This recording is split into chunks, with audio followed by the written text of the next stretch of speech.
You ask Tiger to solve. This deals with linear equations with one unknown. The final result is m equals -1. Let's solve it step by step. Group all m terms on the left side of the equation. Add 10m to both sides. Group like terms.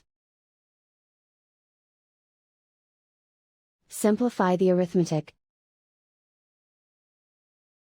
Group like terms. Simplify the arithmetic. Group all constants on the right side of the equation. Subtract 10 from both sides. Simplify the arithmetic.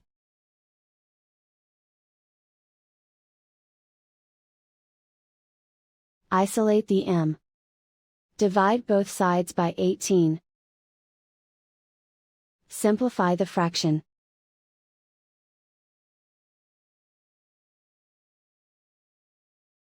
And so the final result is m equals -1.